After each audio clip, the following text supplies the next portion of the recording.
اللهم صل علی محمد و آل محمد. اعوذ بالله من الشیطان اللعین الرجیم. بسم الله الرحمن الرحیم. سلام علیکم. عرض ادب، احترام محضر شما برادران و خواهران بزرگوارم. شهادت شهید رو نباید تسلیت گفت، باید تبریک گفت، چون ما این الفاظو خیلی جابجا استفاده میکنیم، حالا مسامحتا هم میپذیریم. تسلیت از این جهت که ما به تسلا باید باشه، بله درست، اما حقیقتا اینها تبریک داره. تبریک دارد یعنی اینکه مبارکه، یعنی برکت داره. خیلی وقتا ما تولدای همو تبریک میگیم به هم دیگه، خیلی انصافا حالا تبریک هم نداره. حالا مثلا چه گلی به سر دنیا زدیم، به دنیا اومدم، آقا تولد مبارک، چی شده مثلا، چه برکتی به دنیا اضافه شده؟ بعضیا هستن که هم زودتر برن بهتر هم هست، یعنی والا بیشتر به در دنیا میخوره تا به دنیا آمدنش. اما شهیده که تمام وجودش برکته. من حقیقتا خودم تو این سالها، خب صبح تا شب من کارم 15 سال پرچگالی همینه، من هیچ کار دیگه ندارم. 15 سال صبح و شب من همین کار. دیگه نفر 4 سال درس بخونه بشه کارشناسی میدن، 2 سال بذارش میره کارشناسی ارشد، یه 4-5 سال هم تاش بگید دیگه طول بکشه دکترا بخونه. لااقل تو این زمینه به ما بگید یا نیمچه تخصصی داری تو این کار فرهنگی. من اثری که شهید بر مردم میگذاره رو نمونهش رو هیچ جا ندیدم.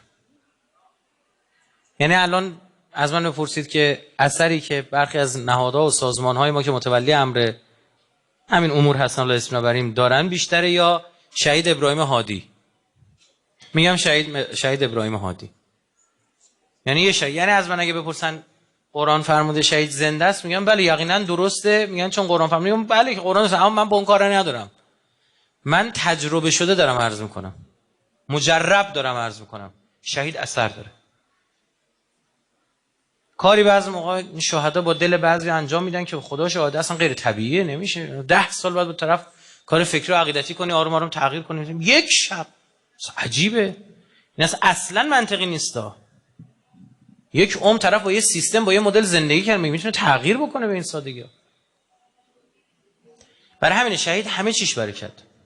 اگر تصور من نمیخوام اختیار رو سلب کنم یا وقت اشتباه نکنید، لا جبر و لا تفیض و الامر بین الامرین. شیعه اعتقادش اینه جبر و اختیار با هم آورده. اما مجبورم اینجوری بگم تا بهتر درک بشه برای مخاطب، اینکه شهدا اینا از اول انتخاب شدن. اینا یه مدت میان روی زمین بین ما زندگی میکنن، حجت بر ما تمام میکنن، ما رو خوب میشناسن، ما میشناسیمشون، بعدش هم میرن. الان خدمت خانواده محترم شهید آرمان بودم، اونجا عرض کردم خدمتش. ما حالا نمیگم کی، یکی از شهدا، مادر شهید الله به رحمت خدا رفته، خدا رحمتش کنه، ایشون تعریف میکرد برای ما، میگفت حالا ایشون خیلی بچه داشته اما نمونده بودن، 5-6 تاشون بیشتر نموندن. بچه‌ها همه 3 ساله 4 ساله 5 ساله میشدن میمردن، اینجوری نبود مثلا سر زا اینطور مثلا رفت میشه. خب خیلی اذیت میشدن اینا. یه بچه فکر کن جلوت رشد پیدا میکنه، شیرین میشه، بعد تازه میگه این پسرم که شهید بود و این 5 سالش بود، تب و لرز کرد، تشنج. قدیما مثلا کجا بود، مثلا شما وردی اینو ببرید یه روستایی پیدا کن برید توی شهری، دسترسی نبوده. میگه من با این ذهنیتی که سر بچهای دیگه هم داشتم گفتم میمیره. ما بالا سر همین بچه رو پاشوره میکردیم و چیکار میکردیم اینا، همون روال قدیم که نفر تب میکرد. من خوابم بود، حالتی مثل خواب که حالا نمیدونم خواب بودم بیدار بودم، یه حالت عجیب بود، مثل این تجربه‌های زندگی پس از زندگی است. شنا همینجوری بود. اینی که من دارم برای شما میگم 20 سال پیش برای من تعریف کرده. خب الان حداقل مادرش کنه 10-15 سال فوت شد. بعد میگم منو گرفتن دستم بردن، گفت من از این آسمان ها میرفتم بالا. رفتت مفصل، حالا اون چیزی که ایشون دیده بود بهش نشون داده بودن، با اونش کار ندارم. یه جایی مثلا عذاب ها رو بهش نشون داده بودن، اجر بهشتی رو بهش نشون داده بودن. نکات عجیب میگه ایشون یک ذره سوای جز نماز هیچی بلد نبود، هیچ نمیتونست بخونه. قرآن نمیتونست بخونه. نکاتی که میگفت ما بابت تک تکش روایت داشتیم کنار. این چه عرض میکنم؟ یعنی یک، حالا اگه رویا بوده باشه رویا صادقانه ای بود. بعد میگفت دیگه یه جای ایشونو برده بودن، دیدم یه پرده از نور آویزونه، مثل ملافه است منتها پارچه نیست، نور مثل ملافه، اینجا بادم میخورد. میگه میدونستم اون کسی که اون پشت پیامبرمو نمیستم چهره مبارکش رو ببینم. میگفت چرا ناراحتی؟ گفتم به خاطر پسرم. گفت چه؟ گفتم اینم میخواد بمیره، من دیگه طاقت ندارم. گفت نه این نمیمیره، این شهید میشه. الانم نیست، این که الان 5-6 سالشه، این وقت داره، این اصلا مال شما نیست، این مال ماه. یه مدت فرستادیمش این پایین بین شما باشه، وقتش برسه دوباره برش میگردونیم. و ایشون بر من تعریف میگم، این بچه من از اون حالت در اومدم، از خواب بیدار شدم، دیدم بچه تبش قطع شده، بیداره، و من شروع کردم اینو بوسیدنش. من گفت از اون موقع تا 24 سالگیش که شهید شد یک بار دیگه سرما نخورد. بعد که میری تو زندگی اون شهید میبینید آدم عجیب غریبی، حالا وقتش نیست. خب بگم اینا عنایت داشته باشید. شهید مأمور خداست، شهید رسالت داره، میاد کاری انجام بده بره. این که شهید زنده است، بل احیاء عند ربهم یرزقون، رزق داده میشه بهشون، رزق میبره. موجود زنده نیاز به رزق داره. حالا تو یه بعد دیگه از این عالم داره زندگی میکنه، نه با این جسم، با یه جسم مثالی دیگه یه جایی داره زندگیشو میکنه و کار انجام میده. کار از دستشون. یعنی شما، من اینو مجرب تجربه شدم بهتون عرض میکنم. بارها به خیلی از جوانام تو جلسات عرض کردم، گفتم برید شما یه رفیق شهیدی پیدا بکنید، باهاش شروع کنید رفیق شدن، بعد از چند وقت اثرش رو تو زندگیتون ببینید. منتها فقط یک شرط داره، هیچی نمیخواد، فقط و فقط یه شرط، این ارتباطش، فقط اخلاص. اگر نیت شما کاملا لله بود، هیچی آغشتگی نداشت، کمک هایی به شما شهید میکنه که اصلا باور نکردنیه. یک شبه ره 1000 ساله میری. اینا دستشون بازه، منتها خدا یک حالت اجازه داده یک کاری بکنن دستشون برمیون. چه؟ اون که از ته دل با شما خواسته تو، نه برای دیده شدن خودت، نه برای گرفته شدن حال یه نفر دیگه. لله باشه، از ته دل باشه، اینا دستشون باز باشه. شرطشه دیگه. حالا هر قاعده ای شما، هر کاری، آقا میخوای برید نمیدونم یه بانکی، میگه آقا این رمزو باید بزنی، قاعدهشه. این قاعده اینجا هم همینه، یعنی باید این اخلاص باشه. اگه من شما تصور کردیم همینطور بریم مجلس شهید، نه بابا، اینا از اولیاء الله هم. شهید ولی خداست. این مستند شنود، نمیدونم شنیدید یا نه، این عزیزی که رفته اون طرفو دیده برگشته، خب ایشون تو همون من گوش نکردم، اونم ظاهرا همونجا اشاره میکنه که پیش ما اومده بود دفتر ما. خب ایشون از نیروهای نظامی و امنیتی ما بوده، تو پاکستان ترورش میکنن، اینم میره، یعنی تا مرز شهادت میره و اصلا دیگه این روحش رفته بود، خیلی چیزا رو دیده بود. این برمیگشت به جسمش، همه این دور و بریا به دست و پا زدن میفتن، میگن باز یه خبری میخواد بده. یعنی برای کافر هم ایشون حرفاش اثبات شد. چرا؟ چون قشنگ میومد غیب میگفت. برمیگشت به جسمش، خیلی افتاده به بیمارستان. بعد اونجا ایشون هم همین رو میگفت اصلا سپاهی از ملائک در اختیار شهیدن. منتها شرطش چیه؟ اخلاص لله باشه، هیچی جز خدا نباشه. برای همینم اگه دقت کنیم ما بعضی موقع تو زندگیمون به یک گرفتاریایی میخوریم، خب بعد توهم میزنیم که خودمون میتونیم اینو حل کنیم، چون خودمون یه منیت این وسط میبینیم. میدونی کی مشکلمون حل میشه؟ اونجایی که میبریم تموم میشه، هیچ امیدی نداریم، داد میزنیم یا یه خدای از ته دل میگیم، خب خدا کاراشو به واسطه ابل ان یجری الامور بغیر اسبابها، به واسطه اسبابی انجام میده. یکی از این اسباب شهیده. قرآن به ما میفرماد 4 گروه هستن که اینا همونایی هستن که شما بارها تو نمازتون گفته اهدنا الصراط المستقیم. تنها به غیر از صلوات تنها دعای واجب کره زمین همینه دیگه. بقیه دعاها واجب نیستن، مستحبن. این چرا واجبه؟ چون تو نماز اومده. یعنی اصلا تنها چیزی که باید بخوای همینه، اهدنا الصراط المستقیم. بعد میگه اینا صراط کیه؟ صراط الذین انعمت علیهم، صراط کسایی که بهشون نعمت دادی. به کیا نعمت دادی؟ آیه دیگه اینو میگه. بگم سوره نساء 69 هوش اشتباه نکنم. میگه من النبیین. خب پیغمبر که نیست. شهدا، صدیقین، نبیین، صدیقین، شهدا، صالحین. شهید تو این رده است. ما تو مکتبمون در کلام شیعی ما چیزی تحت عنوان شانس نداریم.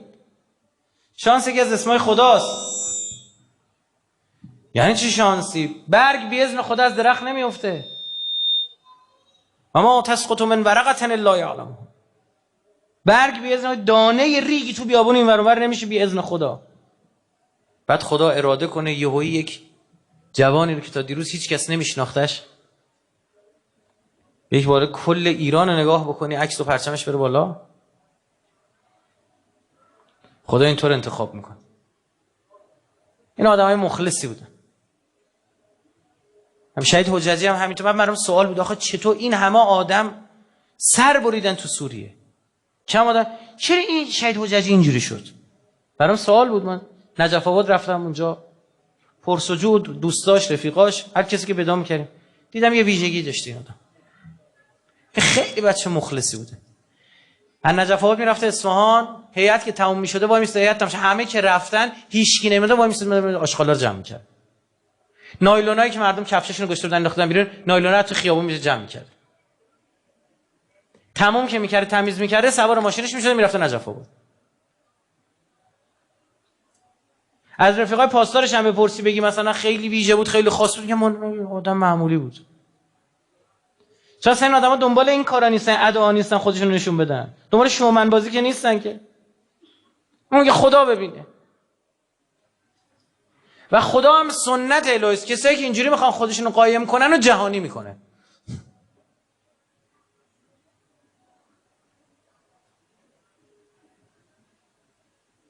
خدا ما شهید احمدی روشن میشناختیم. این بچه مخلص بود. یکی از همین آقایون انرژی اتمی باش لج کرده بود، اذیتش میکرد. یه روز رفته بود سر کار، دیده بود صندلی پشت میزشو برداشتن. خودم صندلیم که گفتن رفتن معتابی باز کنن، گذاشتن زیر پاشون معتابی باز کنن. اذیتش میکردن که جمع کنه بره. فرداش رفته بود میزش هم برداشتن. میزم کو؟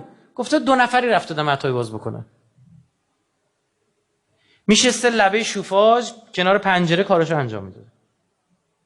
سنگر خالی نمیکرد. بعد یه روز برگشته به یکی از همین آقایون بابت شستشوی ماشینش تذکر داده بود که آقا با آب اینجا ماشینتو نشور. او بنده خدا ظاهرا کینه میکنه. به خاطر اینکه حال اینو بگیره کار مملکت عقب میزنه. ما آدمای از این جنس زیاد داریم، ما لجبازایی که فقط میخوان حال تو رو بگیرن، گفت به خاطر یه دستمال قیصریه رو آتیش میزنن. ما کم نداریم تو مسئولینمون به خاطر اینکه حال یه مسئول دیگر رو بگیرن کار مردم رو زمین میزنن. به خاطر اینکه آدم مد نظر خودشون رأی نیاورده بیچاره میکنه مردم یه شهر رو. به وفور میشناسم من. تا فردا میتونم قصه براتون تعریف کنم. این ارزالله باشه که مملکت ما رو گرفتن. که یه تار موی این بچه‌هایی که اینجوری میرن پرپر میشن و با کرور این آدما رو عوض کرد. هر روزم جلو تلویزیون و مصاحبه و نمیدونم چه و چه و چه. میره عوارضی که کاشون وای میسته که اینو پیداش کنه. این دژبانای ارتش هستن، دم عوارضی وای میستن، سرباز فراری میگیرن. وای میسته تا ماشین اینو پیدا بشه. ماشینش که می‌خواد بره میره جلوش میگه من از تو عذرخواهی میکنم. کار رو زمین بود. حالا من شما باشین؟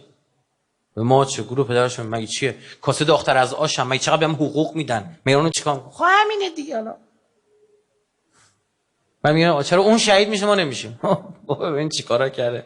اونجایی که غرورشو لله شکست. لله. ما برادران عزیز اهل سنت ما میگن میشه اسدالله الغالب باشی؟ ذوالفقارت معروف و چجوری چش زنتو بزنم؟ میگم میدونی چرا؟ چون خودتو با امیرالمومنین مقایسه میکنی. بله تو به خاطر اسلام از زنت نمیگذری، تو به خاطر اسلام از بچت نمیگذری، خودتو با علی مقایسه نکن. مشکل اینجاست که تو با استاندارد خودت و کالیبر خودت داری میسنجی. نه عزیزم این نیست.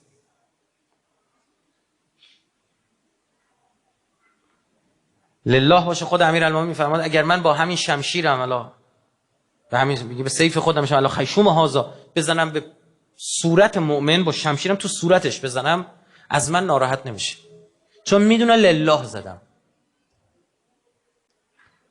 اما طرف میاد میگفت با علی مشکلت چیه؟ گفت پسر عمومو توی بدر کشته. خاله پسر عموت کی بوده؟ مشرک بود دیگه، کافر بود، مشرک بود. خب اگه علی نمیکشته چی شد؟ پیغمبر رو میکشت. اون می‌خواست پیغمبر رو بکشه، امیرالمومنین رفت پیغمبر دفاع کرد. نه پسر عموی منو کشت. ما با علی مشکل داریم. احقادم بدریه و خیبریه و حنینیه. ولی این مکتب امیرالمومنین اینا پا منبریای علی هستند.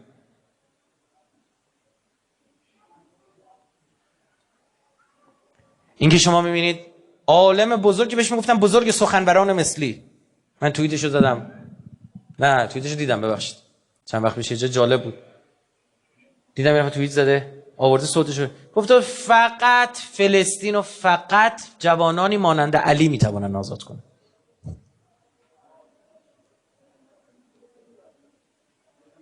چرا؟ چون میگه که اخلاص میخواد این کار. نه واسه جلو دوربین، نه واسه دیده شدن.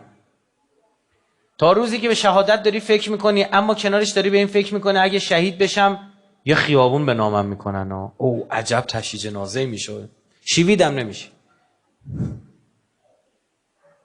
طرف شنیده بود من اصبح لله 40 صباحا جرت ینابیع الحکمه من قلبی الی لسانه.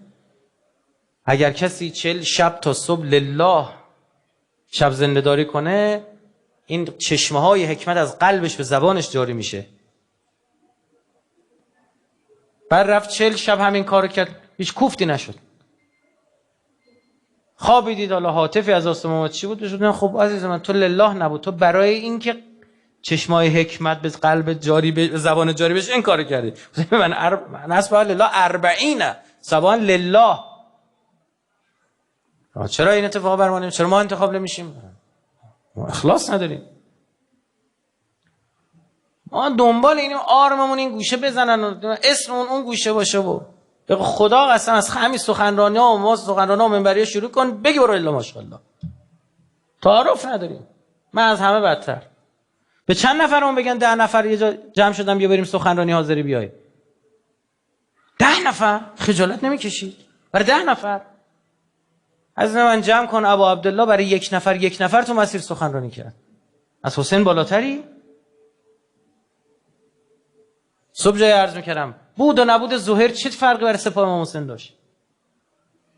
حالا مثلا 70 نفر بشن 69 نفر، 100 نفر بشن 99 نفر، کجا برمیخوره؟ خود ابو عبدالله که شب عاشورا همه میگه برید،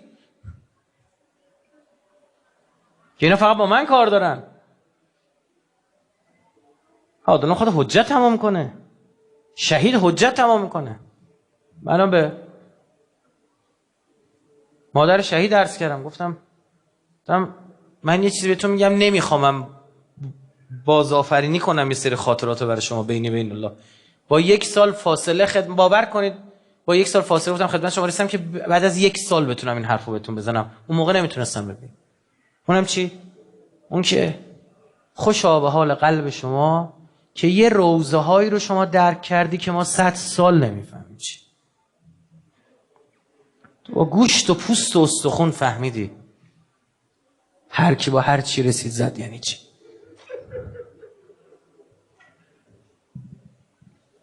در اسلام داریم، ببخشید من اینطور میگم، مجبوریم دور از شأن شهید بزرگوار مصبح به طریق اولا 1000 مرتبه ابا عبدالله، اما تو احکام ما اینه میگه حیوان رو به مرگ صبر نکشید.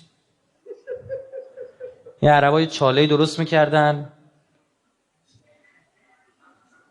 ما که زورشون نمیرسه، مثلا میخواستن یه شیری رو گیر بندازن، مینداختنش توی گودالی، بعد میومدن از دور شروع میکنن بهش سنگ زدن که خودش از حال بره.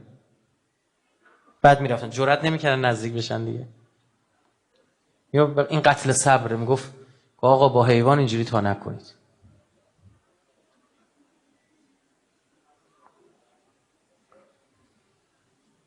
پدر شهید احمدی روشن میگفت این اواخر هم من فهمیده بودم هم مادرش، حس میکردیم این بچه میخواد یه چیزیش بشه. نه مادرش جرأت کرده بود به من بگه، نه من جرأت کرده بودم به مادرش بگم. اما خب شهید احمدی روشن قد بلند بود. گفت اما وقتی این لباسای انرژی اتمی تنش میکرد میخواست بره، اینجوری میشستم نگاش میکردم، جلو چشم راه میرفت. گفت روزه علی اکبر تو ذهنم میومد. بعد هیچی نمیگفتم من که گفتم آقا از این به بعد تو میفهمی روزه علی اکبر یعنی چی.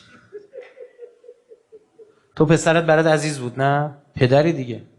حالا فکر کن رابطه پدر و پسری فقط نبود، اشبه الناس خلقا و خلقا و منطقا به رسول الله به میدان فرست. امثال آرمان علیوردی برای اینن که برادر من، خواهر بزرگوار من، برای اینن که به من و شما یادآور بشن که هنوز هم این مسیر و این در باز است. امثال محسن حججی ها با اون تصویر عجیب غریب از اون داعشی که مثل شمر کنارش وایستاده، خنجر تو دستشه، چادرایی که اون پشت سر داره آتیش گرفته، انگار خیمگاه عبدالله، این رگ گردنی که تورم کرده.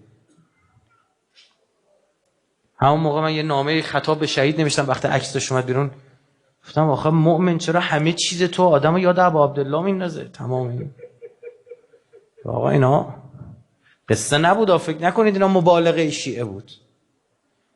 داعش پیش اومد تا حجت تمام بشه بگه سر میبرن، داعش پیش اومد تا بگه ببین اسیر میگیرن میبرن.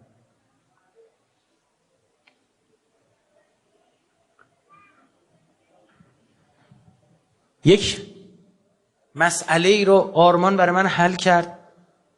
اون پارسال عرض کردم دو سه جا سخنرانی داشتم، این مسئله ای رو ایشون برای من حل کرد که بسیار مهم بود.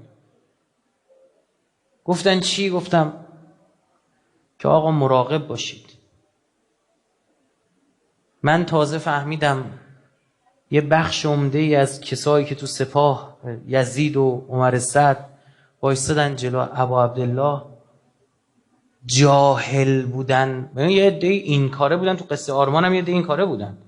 همون شب اکباتان اسم رمز داشته، اکباتان آبادی، ازش اسم رمز میپرسن، تا میبینن بلد نیست شک میکنن دنبالش میفتن. خودشون یعنی گروه های کاملا دوره دیده بودن، برای خودشون اسم رمز و نمیدونم این چیزا اسم شب گذاشته بودن اینا. یه عده اون، اما اینا میندازن جلو کارو، بقیه دیگه از جهل استفاده میکنن. این بدترین، یعنی سیاهی لشکر اینا جاهلان. من اونجا در ماجرای آرمان فهمیدم که آدما ریز ریز میتونن خیلی خطرناک و قسی القلب بشن و دلشون نلرزه. این خطوات شیطان، این گام‌هایی که شیطان برامون میذاره، قدم قدم میریم جلو، به مرحله‌ای برسی هیچی دیگه نفهمی، سرم میبری، به هیچی رحم نمی‌کنی. می‌بینی چرا روزه ابا عبدالله اینجوری گناه میشوره؟ می‌بینین جایزه ها چیه خدا تو روزه ابا عبدالله گذاشته؟ برای اینکه همیشه ما رو با استانداردها مطابق نگه داره. برای اینکه یه روزی به خودم بسنجم بگم چرا من پارسال به این روزه راحت اشک میریختم، چرا الان گریه نمی‌کنم؟ دارم تغییر می‌کنم، نشانه‌های بیماری قلبی و روحی رو در خودم تشخیص بدم. بدترین چیز جهل است. در زیارت اربعین میخونید از زبان امام صادق علیه السلام خطاب به ابا عبدالله، برای ابا عبدالله، که خدایا این جد ما امام حسین بذل مهجته فیک لیستنقذ عبادک چی من الجهاله و حیرت الضلاله. عرب برای هر چیزی چندین اسم داره. اینا صبح برن از چشمه آب بیارن یه فعل استفاده میکنن، شب برن از چشمه آب بیارن یه فعل استفاده.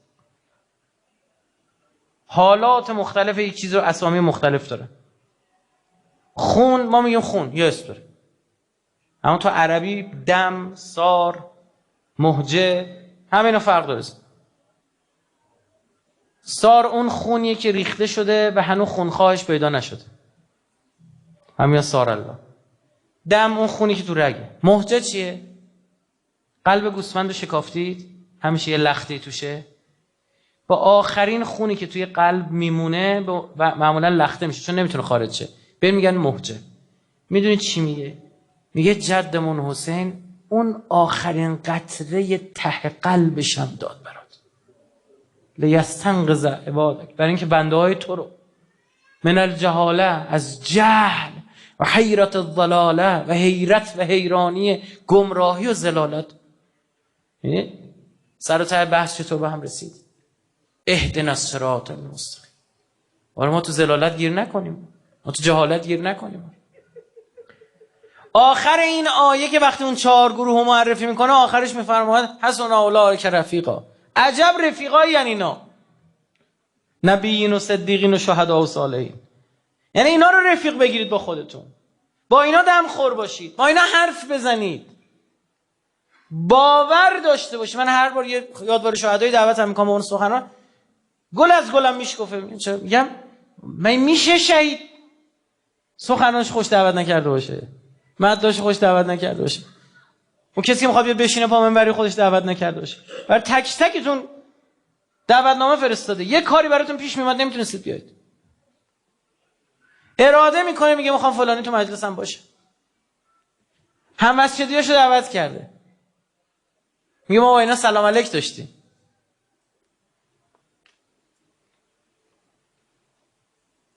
ما امید پیدا میکنیم. این استانداردها رو فراموش نکن برادر من، این قالب‌ها رو فراموش نکن. همیشه خودمون رو به اون استانداردها نگه داریم. روضه ابا عبدالله پس برای این است، یکی از دلایلش اینه که ما رو استاندارد نگه می‌داره. هنوز آدمی می‌بینی اشک می‌ریزی، همین دلت پاکه، برای همین یه قطرش میشوره میبره همه چیو. منطقیه. تنظیمات کارخونه است، دیدین گوشی موبایل خراب میشه میگه بازگشت به تنظیمات کارخانه، پاک میشه.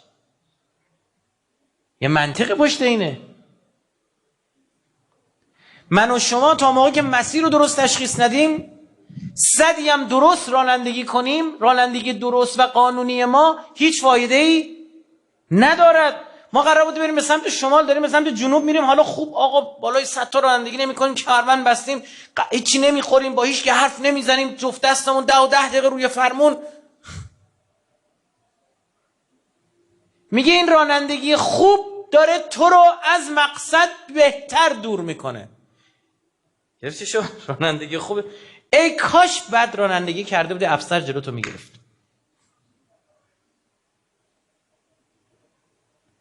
کم نداریم نمازهایی که خونده میشه اما بی ولایت آقاست. رانندگی رو به شماله. او نماز بی ولای او عبادتی است بی وضو، به منکر علی بگو نماز خود قضا کنم. فراموش نکن برادر من، اون موقعی که دول خیلی شلوغ شد، خب اینا خیلی اومدن، یه عده برای پاداش اومدن، برای غنیمت اومدن. میدونید اینا جماعت بدبخت بیچاره جاهلی رو همراه کردن. به ابن زیاد گفتن ما چی به اون میدی؟ گفت هیچ بدون، نه برو همونجا غنیمت گیر بیار، خودت میدونی. بنزین ماشینشون رو فکر کن داد تا اونجا، جوی اسبشون از کوفه تا کربلا، همین جوی اسبشون رو داد. گفت بقیهش با خودت. برای همین اینا وقتی ریختن سر ابا عبدالله با هم مسابقه میدادن. اون کسی که انگشتر رو در نمیاره چون میترسه یکی دیگه انگشتر رو در بیاره، میخواست سریع یه کاری رو انجام بده. بعد میگه یه سری پیرمرد وایساده بودن اون پشت، گذاشتن کار تمام شد، گودال خلوت شد، اومدن با عصاشون اینجوری میزدن به پیکر مطهر، میگفتن خدای شاهد باش ما هم تو این کار سهیم بودیم، لک یا الله، برا تو یتقربون بالله. یه اینا تقرب میجستن به خدا با عصا زدن. این چه نمازی بوده؟ این از این یک حیوان ساخته. اون چه نماز قرآنی که از داعشی جانوری میسازه که اینجوری قتل عام انجام بده. میبینید امروز صحنه‌هایی که در فلسطین اشغالی صهیونیست‌ها دارن رقم میزنن که چیکار دارن انجام میدن. بعد میدونید چرا ما ایرانی‌ها بیشتر آتیش گرفتیم، لبنانی‌ها بیشتر آتیش گرفتن، عراقی‌ها بیشتر آتیش گرفتن؟ چرا؟ بچه مشترک ما چیه؟ ما با پامنبر ابا عبدالله بزرگ شدیم. ما احساس میفهمیم. کجای دنیا شما پیدا می‌کنید مردای 50 60 ساله برن سر قبر دختر 3 ساله زار بزنن، اشک بریزن؟ کجا پیدا می‌کنید؟ یعنی احساس.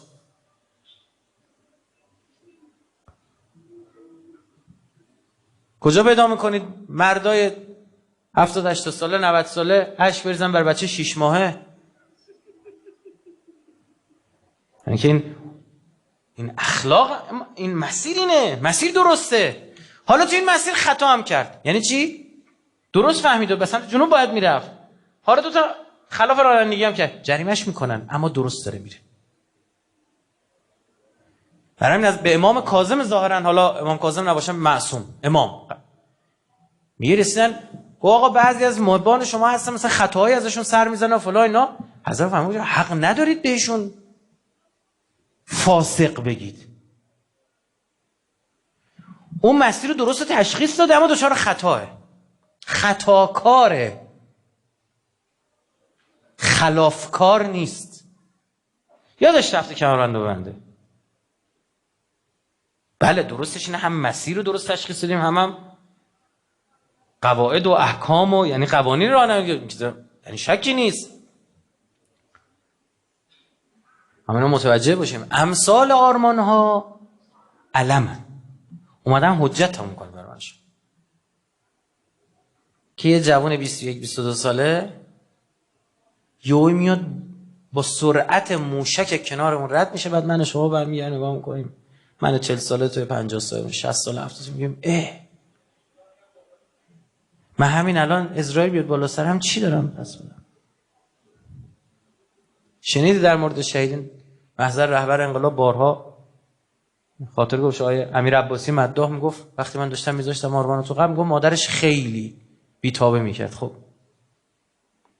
یعنی خانواده هنوز نمیتونن، اینا دعوتشون میکنن یه جا، بعضی از اون تیکه‌های فیلم و تو کلیپایی که قبل سخنرانی ها و مراسم پخش میکنن اونجاها دیدن ها، نمیتونن کلیپا رو نگاه کنن، نمیتونن، سخت. آقای بچه رو بد زده بودن. بودم مادرش بیتابه میکنه، میگفت من یه سر زبانم افتادم مادر نترس نگران نباشه، این الان تو بغل امام حسینه. یه شب بعد 2 شب بعد چه خاله شهید هم خواب میبینه که ابا عبدالله اون طرف رو به آغوش کشیده داره، درسته تو بغل من بود اون لحظه. بعد من برگردم با خودم میگم عمرم گذشت، الان اگه پاهامو رو به قبله بکنن یا ابا عبدالله میره بالا سر من ما ایستی بگی حساب شد آقا ایشون با من.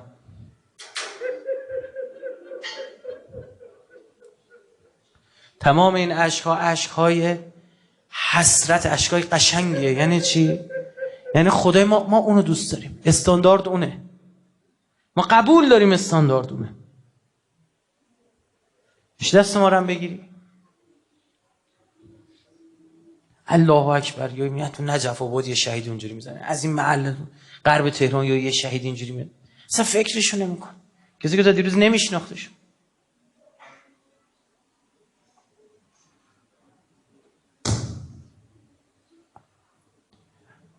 و اما نقطه مقابلی دارد. خدا هر جایی حجت رو تمام میکنه عذابش هم عذاب سختی ها. این حواریون حضرت عیسی غذا خواستن، خدا گفت از آسمان براتون غذا میفرستم، اما بدونید بعد از این اگه دست از پا خطا کردید، عهد شکستید، جوری عذابتون، اینه که خطرناکترین آیات قرآنه، 4 ستون بدن آدم میلرزه، میگه جوری شما رو عذاب میکنم که احد الناسی رو اینجوری عذاب نکردم. الله اکبر. احدی رو اینجوری عذاب نکردم. برای چی؟ میگه تو حجت هم از آسمون، کی غذا از آسمون میاد؟ شهید همانقدر که نور است، مایه هدایت است، مثل مسیر راه، درست آدمایی رو فرا میخونه به درونش، اما گارد ریل داره. بیرونش هم دیگه خطرناک در است. همونجوری که حجت تمام میکنه میگه پاشو بیا، میگه نرو. شما قصه کربلا رو ببینید. بچه 6 ماه داره تا 90 ساله. زن داره، مرد. غیر مسلمان تازه مسلمان شده، مستبصر داره، آدمی که از صحابه پیغمبر بوده داره. برادر تو این سپاه، برادر تو اون سپاه، پدر تو این سپاه، پسر تو این سپاه. خیلی حرف. شمشیر میکشید جلو برادر خودش. برادرش تو سپاه امام حسین بود، اون تو سپاه عمر سعد بود. خطاب قرار داد ابا عبدالله، گفت الکذاب ابن الکذاب. ابا عبدالله، این داداش این وقت توی رکاب امام حسین، این کی داره به امام حسین میگه دروغگو، فرزند دروغگو. نه حجت تمام میکنه.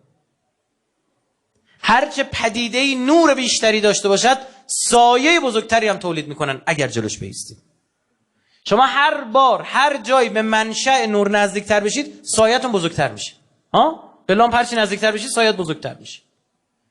برای همین هر کسی در صدر اسلام همزمان با 5 تن آل زندگی کرد، یا سلمان شد بهره برد از 5 تن، از 5 نور خدا، یا آدمایی شد که دیگه اسم نبریم دیگه. ایستادن ظلمتی ساختن به اندازه 1400 سال که هنوزم آدمایی دارن گناه میکنن، منحرف میشن، در ضلالت میمیرند. مقصرون. سوره کهف رو میخونی میگه میخوای بهتون خبر بدم بدبخترین آدم‌ها کیان؟ بل اخسرین اعمالا. از اینا خسران زده تر وجود نداره. کیان؟ خدای. میگه اونایی که فکر میکنن کار خوبی دارن میکنن.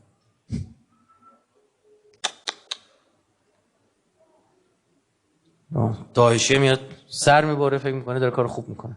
الان میرم پیش پیامبر. اون کسی که عملیات انتحاری انجام میده، اونی که به شاه چراغ حمله میکنه، میدونه میگیرن میکشنش، میدونه تای ماجرا مرگه. ببین چقدر بد، چقدر خوب داره یه کار بدی رو انجام میده، تر و تمیز داره یه کار بد انجام میده. چقدر خوب داره رانندگی میکنه تو مسیر اشتباه.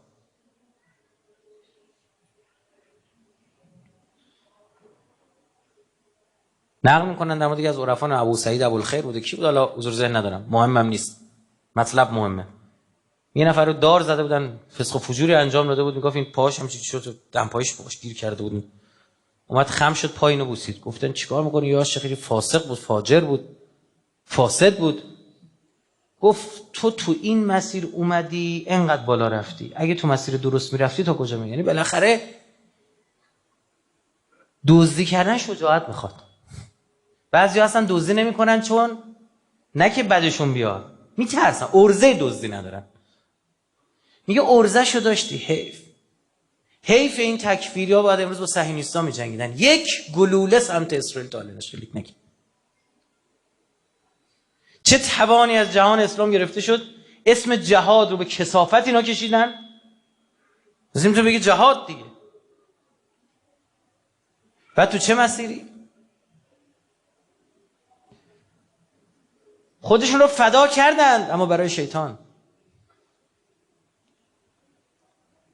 به خدا از هر من الشمس، اون بابایی که قرآن آتیش داده تو سوئد، کجاه؟ سوئد دور تا دورش محافظ میذارن. عکس حاج قاسم هم آتیش داده، عکس رهبری هم آتیش داده، جزء سوابقشه. پرچم اسرائیل هم با افتخار برده بالا. که آدم نگاه کنه میفهمه دیگه. بخاله یک جای شما نمیتونه حق و باطل رو تشخیص بدی، گیر کردی، نگاه کن جبهه حق رو تشخیص بده. ببین دشمن کجا داره آتیش میزنه. این رزمندای ما میگن ما زمان جنگ می‌خواستیم ببینیم جبهه خودی کجاست، می‌ریم ببینیم بعثی‌ها کجا آتیش می‌ریزن.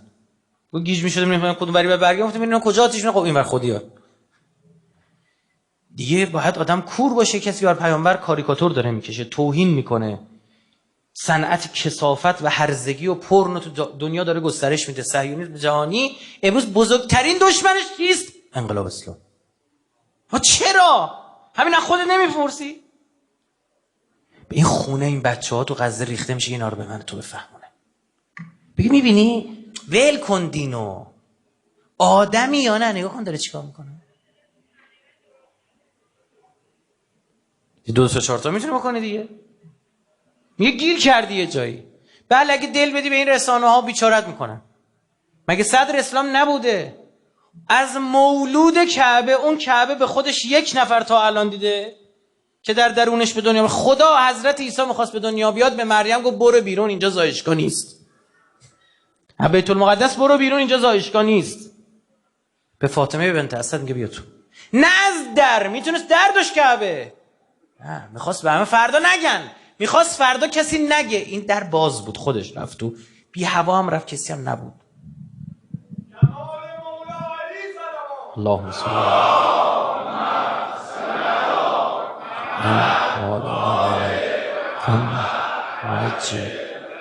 بله گفت دیوار شکافته بشه. تا این مراسم حج من ردیف اول افتاده بودم. اینا خیلی آدمای عجیبن، این سعودی‌ها وهابی خیلی عجیبن. یه گوشه بین دو تا رکن و از رکن یمانی تا رکن حجرالاسود رو نمیذارن کسی نماز بخونه موقع نماز. یعنی این اگه کعبه باشه بلا تشبیه، اینجا همینجوری صف تشکیل شده، صف تشکیل، یه تیکه رو نمیذارن، نخ میکشن. امام جماعتشون زیر سایه، اونجا کسی جلوش نیست، اون میخواد نماز بخونه. یعنی کسی که ردیفای جلوترن چیان؟ از امام جماعت چیان؟ جلوترن.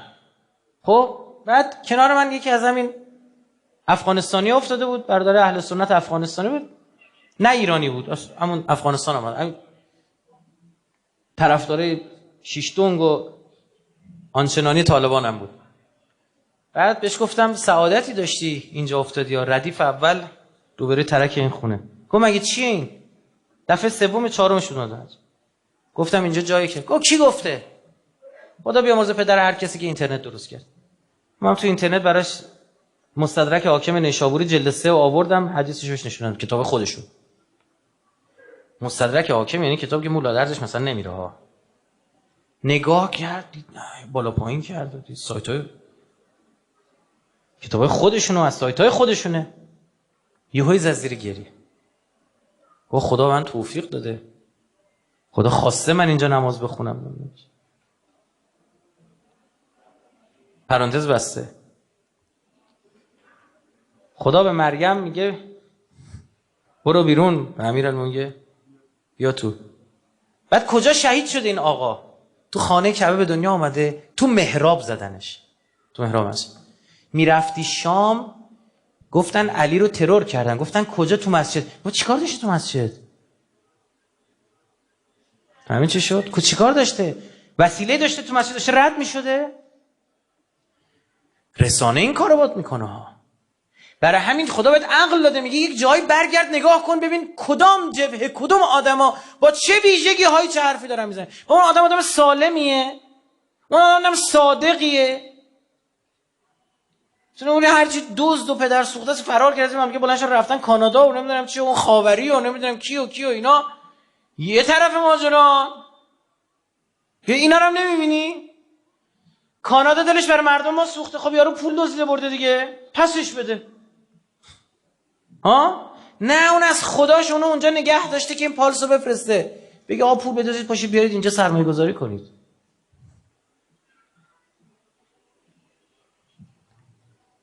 میبینی همجنس بازا، تکفیریا، تجزیه طلبا، یعنی یه دستی دور هم جمع شدن که اصلا خندت میگیره نگاه میکنی که اینا 1000 سال دور هم جمع نمیشدن. 1000 سال.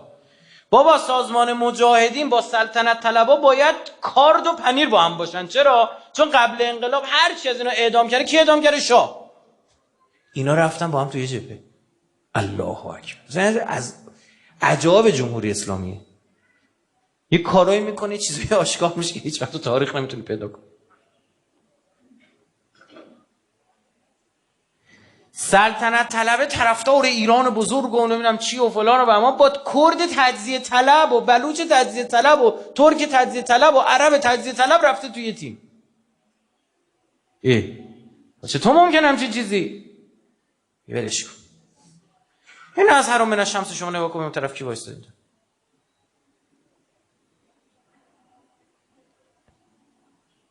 جبهه ابو عبدالله نگاه کن. این طرف اشبه الناس خلقا و خلقا و منطقا برسول. این طرف امام حسین نوه پیغمبر. اون طرف حضرت عباس خودشون. همه حضرت علی اکبر به مهمونداری معروف بود. شب یه آتیش روی خونه شبا روشن میکرد که اگه غریب اومده می‌خواستم بگم آقا جایی هست اینجا شب بخوام یه نون و لقمه نونی، گفتم آتیشو ببین برو سمت اونجا. این طرف همه اینن، اون طرف چیه؟ اون یارو که اصلا باباش معلوم نیست کیه. اسم باباش نمی‌شناسه، اسم مادرش و ابن مرجانه. ببینیم بچه کش اون طرف. ببین ابو عبدالله چی میفهمه؟ فهمات ببین شما آب بدید یا آب ندید بازم فرقی نمیکنه، این رفتنی این بچه. تلظی تو زبان عربی اون ماهی که وقتی دیگه ماهی بیرون بمونه برش هم گردونی تو آب زنده نمونه، دوباره اینجوری کج میشه مثل آب، یه مدت شما میمیره. میگه دهنو باز بسته، میگه آب بدید یا ندید فرقی نمیکنه. ابو عبدالله میخواد نجاتشون بده، بگه ببین نه کمکی کردن خدای ببین من دستم باز باشه ببین. اما نه این کار نمیکنه. به بچه 6 ماه رحم نمیکنه. تیر 3 شعبه میذاره.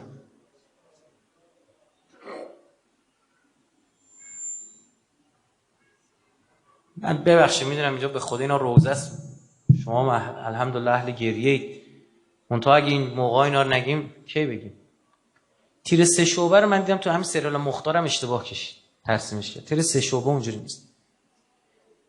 تیر عادی این فلزی که سر تیر میزدن مثل بادومه، یعنی اینجوری چیزه. این تیزه فقط وقتی وارد جای بشه وارد بدن بشه همونجوری هم در میاد. تیر 3 شعبه مثلثه، اینجاش 2 تا گیر داره، این راحت تو بعد چون گوشت میاد پشتشو پر میکنه دیگه بر نمیگرده بیرون، گیر میکنه.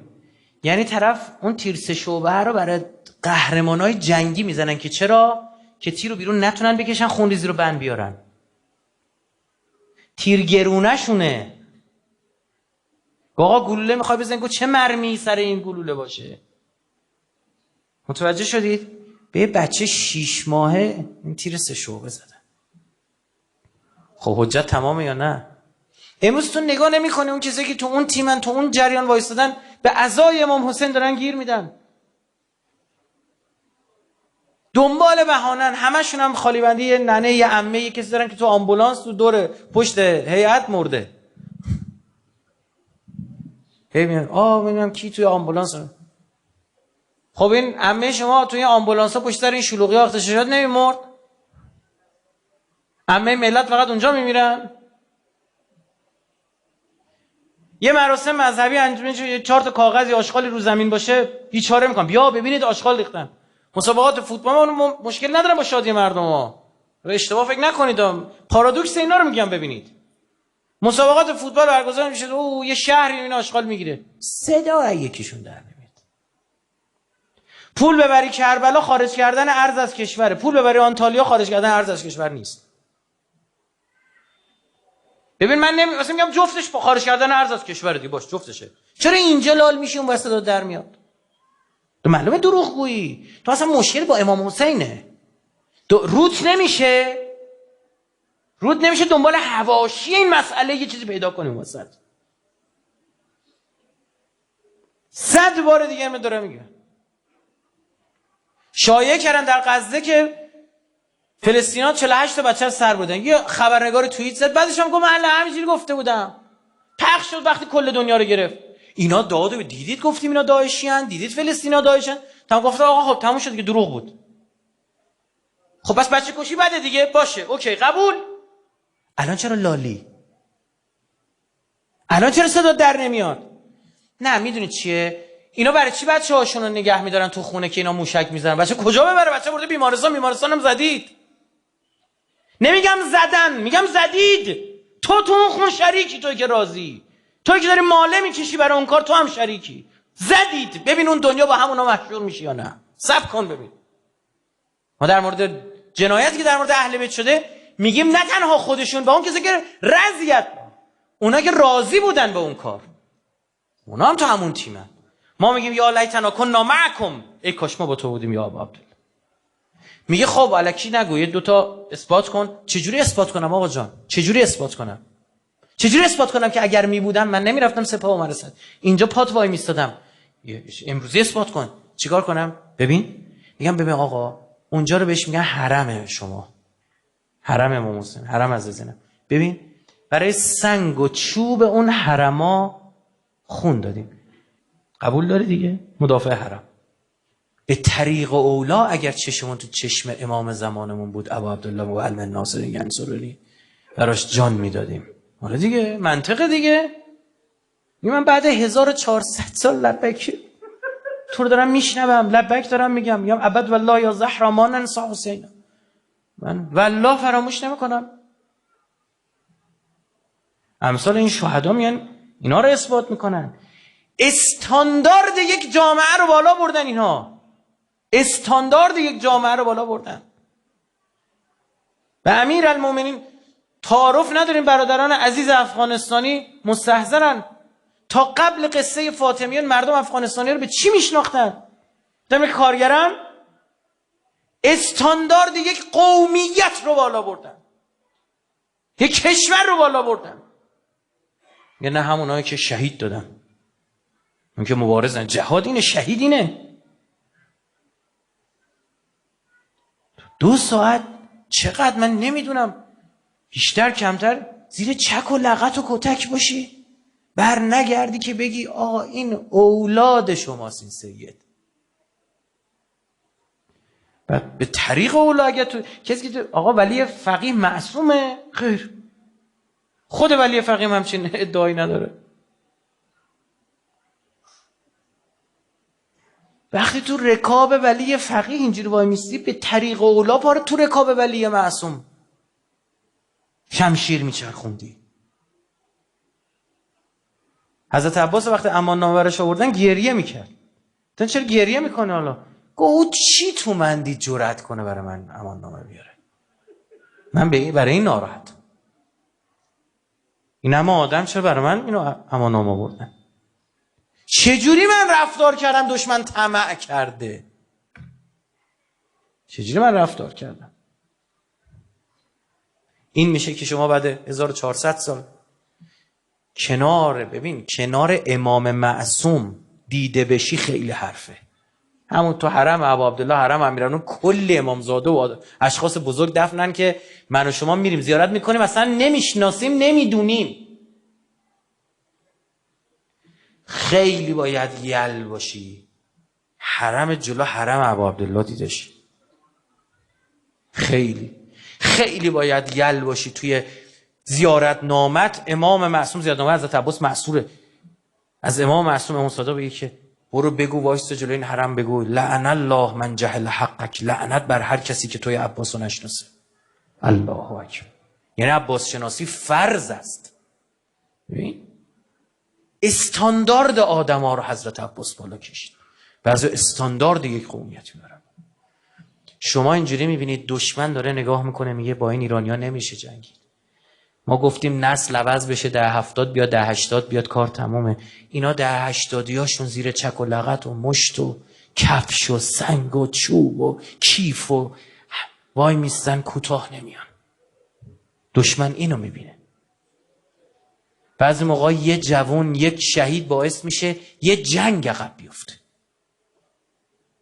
اوباما وقتی بهش ایراد گرفتن جمهوری خواه کنگره که چرا با ایرانیا داری برجام پیش میبری، مذاکره میکنی، باید با اینا جنگید، گفت نه شما ایرانیا رو نمیشناسید، ما تحقیق کردیم. گفتن چرا؟ گفتن اینا یه جنگ 8 ساله‌ای داشتن، نشون میده تو میتونی شروع کننده جنگ باشی، با اینا پایان دهنده جنگ نیستی، ولت نمیکنن. ببینی یه شهید رفته جون داده 40 سال پیش، هنوز که هنوزه داره امنیت آفرینی میکنه. داعش میدید که موصل رو با 2500 نفر آدم گرفت.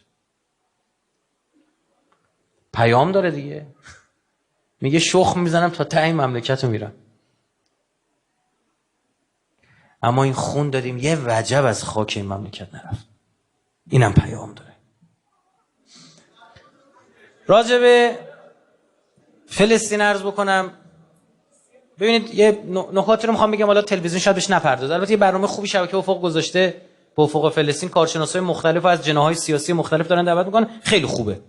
این برنامه خوبیه. خب بعد یعنی میدونم حالا من چون یکی دو تا برنامه‌شو دیدم برنامه خوبیه. نمیدونم شاید اونجا گفته شده یا نه. این نکته رو خدمتتون عرض بکنم. یه طرحی رژیم صهیونیستی از 20 سال پیش دنبالش.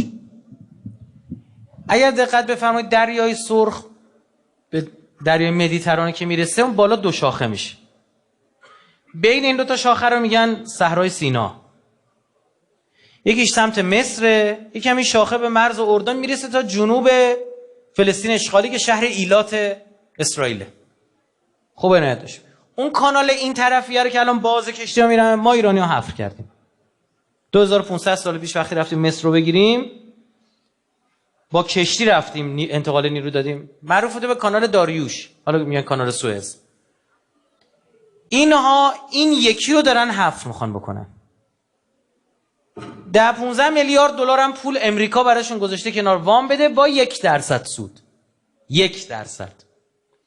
این اگه حفر بکنن بهانه‌شون هم چیه؟ این کانال رفت و برگشتی بشه. یعنی کشتی از این یکی برن از اون یکی برگردن. این برای اسرائیل تولید قدرت میکنه. چون 14 تا نقطه خیلی مهم ما رو کره زمین داریم. کلا 14 تا نقطه مهم داریم. از این 14 تا 2 تاش دست ایرانه. ما 1% جمعیت دنیاییم. 1/100 طبعا با دست ما بود. اما 2/14 یا 1/7 دست ماست. یکی تنگه هرمز، یکی هم این جزایر سگانه. اینا شما میبینین اماراتی میشینن پا میشن میگن جزایر سگانه. بر همین خلیج فارس عمقش کمه، متوسطش 40-45 متره. کشتی‌ها کفشون میگیره بخوان رفتن اقیانوس پیما و نفتکشا. بین این 3 تا جزیره عمق زیاد میشه. از اون طرف هم فاصله دریایی که حق برای هر کشوریه قشنگ همپوشانی پیدا میکنه. اونجا آبهای سرزمینی ماست. هر کی باید رد بشه اونجا باید از ما اجازه بگیره. متوجه شدید؟ بارها امریکایی‌ها اومدن سرمایه‌گذاری‌ها کلان کردن، آزمایش کردن که خلیج فارس و جنوبشو زمینشو بکنن زیر دریا رو ها که کشتی بتونه رد بشه. خلیج فارس شمالش صخره‌ایه سمت ما، جنوبش شنیه. اینا هر چی میکنن یه موج میزد دور پر میشه. عنایت داشتید. حالا دردآورش میدید چیه؟ از این 14 تا گفتم 2 تاش دست ماست، 7 تاش دست مسلماناست. اینا به غایت این جماعت بی ارزه، بی لیاقت، بی غیرت.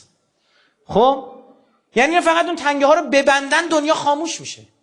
یه انصارالله که یه گروه جهادیه که دیگه لنگ دمپای دستشون میکنن، یه کلاشینکوف دستشون میگیرن و دامنه رو میزنن بالا میدوئن تو بیابونا.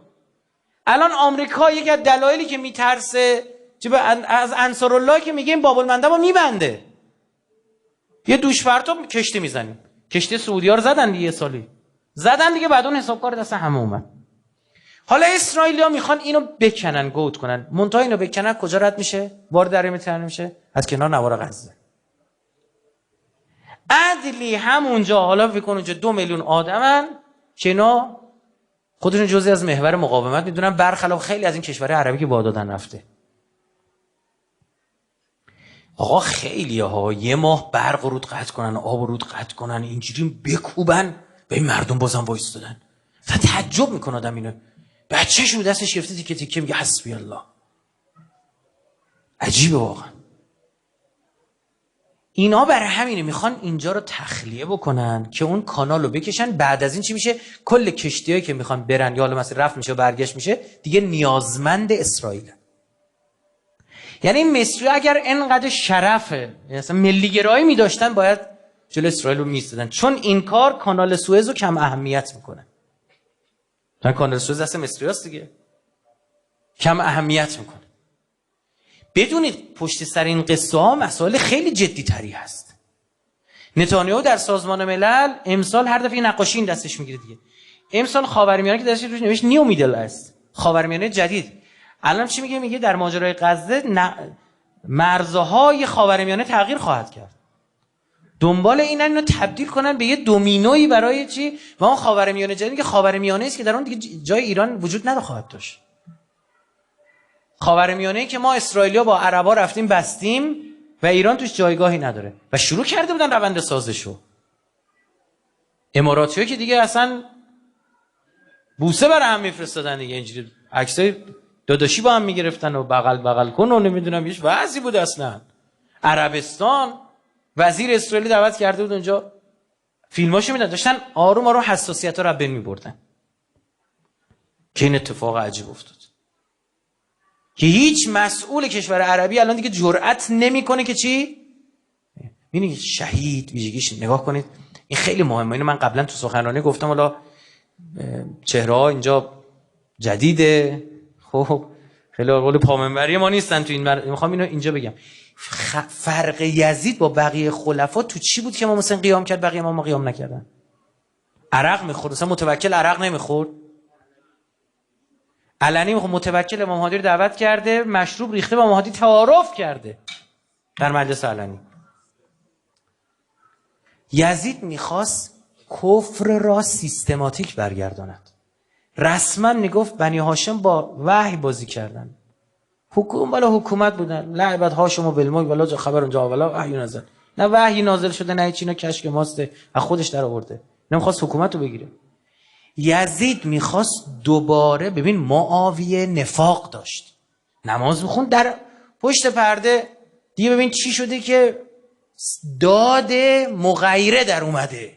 خیلی حرفه ها پسر مغیره تعریف میکنه، ابن بکار میگیره اینا بزرگان اهل سنت، میگه بابا اومدیم داره فوش میده. گفتم چیکار بابا این هیچ چالیش نیست. گفتم چرا؟ گفت نشستیم سر سفره برگشت. گفتم بابا حالا دیگه تو جنگات یه خورده مثلا کوتاه به جلو بنی هاشم. گفت نه من تا اذان از اون بالا نندازم ول نمیکنم.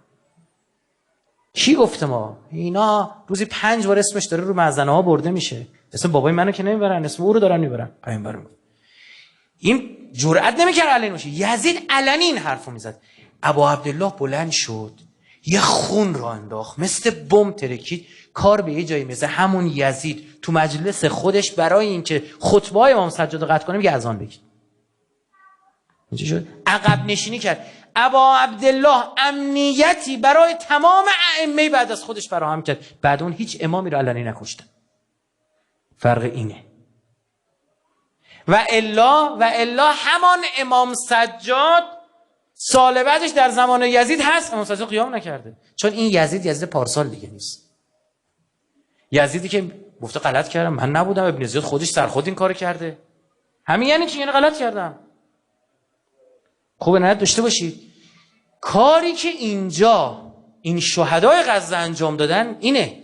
خونی ریخته شد، خون مظلوم، که این عربا از قبل هم ارتباط داشتن با اسرائیل، سال هاست، 40 ساله بیشتر. مگه شاه خودش ارتباط نداشت؟ اون تو علنی جرئت نمیکرد. کاری کردن که هیچ سران کشور عربی دیگه چی؟ علنی جا دوباره رفت به محاق. یعنی هرچه اینا رشته بودن پنبه کرد. اصلا میدونید دلیل اصلی ترور حاج قاسم همین طرح بود. طرح معروف معامله قرن، طرح ابراهیم. گفتن عربا بچه اسماعیلن، یهودیا بچه اسحاق. طرحو میذاریم ابراهیم که اینا میخوان با هم دوست بشن. سخنرانی نتانیاهو سازمان ملل امسال همین بود. گفت ایران نمیذاره ما بچهای حضرت ابراهیم با هم دوست بشیم. به سخنرانیشو گوش کنید. خوبه نه داشته باشید. گفتن این طرح یه مانع جدی داره. ما بخوایم این طرح رو ران کنیم تو منطقه، حاج قاسم سلیمانی نخواهد گذاشت. دوره ترامپ این اتفاق افتاد دیگه. گفتن چاره جزی نیستش که باید سردار سلیمانی حذف شه. نه نمیدونستن که سردار سلیمانی بزنن جانشین خلفش سردار قاآنی اون کارو محکم‌تر پیش میبره. اینو بدونیم به مراتب از زمان حاج قاسم امریکایی‌ها تو منطقه بیشتر دارن تلفات میدن. اصلا تبدیل شده به اخبار روتین. همین شما همین 1 ماه اخبار غزه انقدر این جنایتی که اونا دارن انجام میدن وسیعه، هر روز محور مقاومت تقریبا آمریکا رو زده تو منطقه. 1 ماه برید یه سرچ کنید. با پهپاد اینم کجا رو زد، اونجا کجا رو زد همینجوری. امروز دادش در اومدن دیروز که آقا ایران داره. رهبری هم خیلی سریع فرمودن که آقا محور مقاومت رو ما دیگه نمیتونیم کنترل کنیم.